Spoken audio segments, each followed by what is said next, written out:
యిర్మీయా గ్రంథం 31వ అధ్యాయము 13వ వచనాన్ని మనం అందరం కలిసి చదువుకుందాం.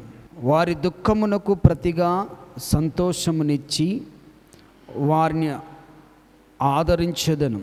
విచారం కొట్టివేసి నేను వారిని ఆనందం కలుగజేతును. గనుక కన్యకలు యవనులను వృద్ధులను కూడి నాట్యమందు సంతోషించుదురు. మంచిది ప్రేమ దేవుని సంగమా, దేవుని బిడ్డలారా, ఇక్కడ కొన్ని మాటలు మనకు వ్రాయబడినాయి. దుఃఖమునకు ప్రతిగా ఆనందము కలుగజేసే దేవుడు అనే మాటలో నుంచి ముందుకు సాగుతున్నాం. ఇదంతయు దేవుని పిల్లలు అనుభవిస్తున్నటువంటి భయంకరమైనటువంటి పరిస్థితులలో వారి జీవితంలో దుఃఖిస్తూ రోదన చేస్తూ భయంకరమైనటువంటి పరిస్థితులు అనుభవిస్తున్నటువంటి తన పిల్లల విషయంలో ప్రవక్త అయినటువంటి యిర్మీయా ద్వారా తన పిల్లలకు ఈ మాటలు తెలియజేస్తూ ఉంటున్నాడు. మీ దుఃఖ దినములు సమాప్తి అవుతాయి, మీ విచారణ అంతా కూడా కొట్టివేసి మీకు క్షేమస్థితిని కలగజేస్తాను అని ప్రవక్త అయినటువంటి యిర్మీయా ద్వారా తన పిల్లలకు చెప్తున్నటువంటి మాట. మరి ఈరోజు దేవుడు వింటున్నటువంటి ప్రతి ఒక్కరికి ఈరోజు నీతో మాట్లాడుతున్న ఈ మాట ఏంటిదంటే, ప్రియమైన దేవుని సంగమా, దేవుని పిల్లలారా, వారి దుఃఖమునకు ప్రతిగా సంతోషమునిస్తాను.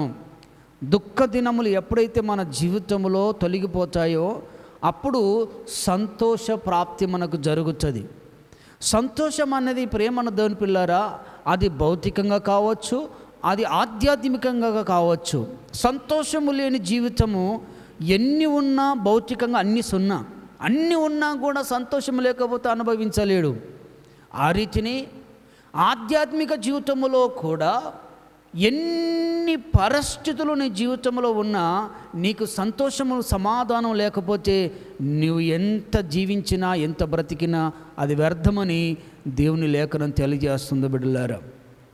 అందుకు మాట అంటున్నాడు, వాని దుఃఖమునకు ప్రతిగా. అంటే దుఃఖ ప్రాప్తి ఎప్పుడు జరుగుతుంది? ఈ దుఃఖ దినములు ఎప్పుడు జరుగుతాయి? ఈ దుఃఖ ప్రాప్తి ఎప్పుడు జరుగుతుందంటే ప్రేమను దేవుని పిల్లారా, దేవుడు నీకు దూరమై నీవు దేవునికి దూరమైనప్పుడు జరుగుతుంది. తల్లి తన కుమార్తెకు దూరమైనప్పుడు, తండ్రి తన కుమారునికి దూరమైనప్పుడు ఆ బాధ, ఆ వేదన, ఆ దుఃఖం ఎంత ఉంటుందో అది ఇంత కాదు. ఆ రీతిని మరి ఈ దుఃఖము ఇశ్రాయేలు పట్ల ఎందుకు ప్రాప్తి జరిగింది, ఎందుకు మరి దుఃఖముతో ఉన్నారు అనేది ఇక్కడ మనం గమనించినట్లయితే, తండ్రి అయిన దేవునికి ఈ పిల్లలు దూరమైపోయారు. తండ్రి అయిన దేవాతి దేవునికి ఈ పిల్లలు ఏమైపోయారంటే దూరమైపోయి తండ్రి చెప్పినటువంటి మాట వినక వారి సొంత ఆలోచన ప్రకారం నడిచినందును బట్టి తండ్రి అయినటువంటి దేవాతి దేవుని యొక్క ఆయన ప్రభావములో నుంచి వారు దూరమైపోయినట్లుగా మనం చూస్తుంటున్నాం. దేవుడు ఎప్పుడైతే ఏ వ్యక్తికైతే దూరమైపోతాడో వారి యొక్క పరిస్థితులు భయంకరంగా ఉంటాయి. దేవుని యొక్క ప్రభావము వారిలోంచి తొలగిపోతుంది. దేవుని యొక్క మహాకనికరము కృప వారిలో నుంచి దూరం అయిపోతుంది.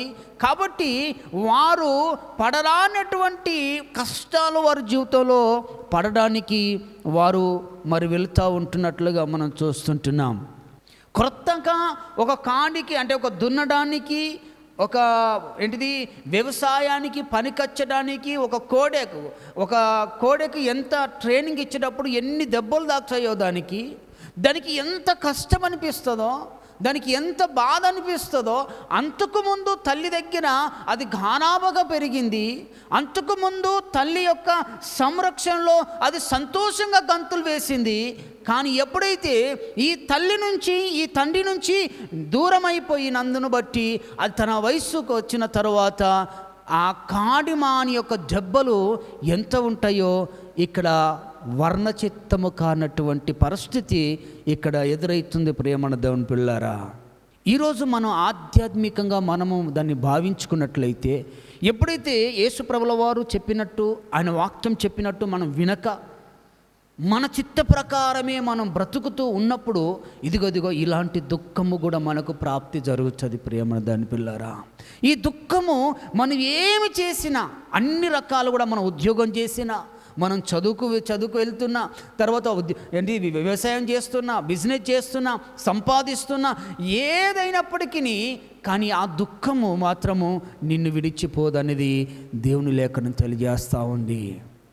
ఆ దుఃఖం నుంచి నీకు ప్రాప్తి జరగాలి అంటే ప్రియమైన దాని పిల్లరా, నీవు తండ్రి ఒడిలోనే తల్లి ఒడిలోనే ఉండాలి. గట్టిగా చెప్పాలి కొద్ది మేము కలుగుగాక. రెండవదిగా చూసినట్లయితే 19వ వచనంలో ఆ మాట రాయబడింది, నేను తిరిగిన తర్వాత పశ్చాత్తాపపడి తిని నేను సంగతి తెలుసుకున్న తోడనే చరుచుకొంటిని, నా బాల్యకాలమందు కలిగిన నిందను భరించుచు నేను అవమానం నొంది సిగ్గుపడి తిని అనే మాట రాయబడింది. రెండవదిగా ఎందుకు దుఃఖం వస్తుంది నీ జీవితంలో? దుఃఖ ప్రాప్తి ఎప్పుడు వస్తుందంటే నీ బాల్యకాలమందు కలిగిన నింద, నీ బాల్యకాలమందు అనగా నీ యవ్వన జీవితము, నీ బాల్య జీవితము నాటి కలిగినటువంటి నిందలు, ఆ నింద నీ జీవితంలో పలుమార్లు నిన్ను ఏం చేస్తుందంటే మెండ్రిస్తూ నిన్ను గాయపరుస్తూ ముందుకు నడిపిస్తూ ఉండే సమయంలో నీకు కలగనటువంటి గొప్ప అపాయ పరిస్థితులు కలిగినట్లుగా నీ జీవితంలో కలుగచేసి నిన్ను దుఃఖ ప్రాప్తిగా తీసుకొని వస్తుంది. ఓ ఇశ్రాయేలు దేవుని బిడ్డ, నీ జీవితంలో ఆ రీతిగా ఎందుకు కలిగింది అంటే అది కూడా దేవుడు చెప్పినట్టు వినక నీ ఇష్టానుసారంగా జీవించినందును బట్టి ఆ యొక్క పరిస్థితి నీకు కలిగి నీవు దుఃఖపడుచున్నావు. ఆ దుఃఖములో నుంచి నీకు విడుదల జరగాలి అంటే మరల యేసయ్యే నీకు ప్రాప్తి కావాలి. దేవునికి మహిమ కలుగును గాక. దేవుడు నీతోనే మాట్లాడుతున్నాడు. ప్రియమైన దేవుని బిడ్డలారా, ఈ స్థితి, ఈ పరిస్థితి ఇప్పుడు నీకు నాకు తటస్థించిందేమో. ఈరోజు నువ్వు ఈ మాట వింటున్నటువంటి నీ జీవితంలో కూడా ఈ పరిస్థితిని అనుభవిస్తున్నావేమో. పెళ్ళగించబడి నీ జీవితం భయంకరంగా ఉండి ఏడుస్తూ దుఃఖిస్తున్నావేమో. దేవుడు నిన్ను పిలుస్తున్నాడు, నిన్ను మరలా నాడుతాడు. తర్వాత ఇంకేమంటున్నాడు? విరగొట్టబడ్డావేమో, తర్వాత పడద్రోయబడ్డావేమో, నాశనం చేయుటకు నువ్వు సిద్ధపడ్డావేమో. తర్వాత ఇంకేంటిది? హింసించబడుటకు నీవు అనేక పరిస్థితులలో హింసించబడుటకు, మరి ఆ పరిస్థితుల్లో ఉండి నువ్వు భయంకరంగా ఏడుస్తున్నావేమో. దేవుడు ఈరోజు నీతో మాట్లాడుతున్న మాట ఏంటంటే ఇవన్నీ నీ జీవితంలో కలిగి ఉండవచ్చు, కానీ ఇవన్నిటికీ సమాప్తి చేసి నీ దుఃఖమునకు ప్రతిగా ఆనందకరమైన జీవితము అది నా వలనే అవుతుందని దేవుడు చెప్తున్నాడు.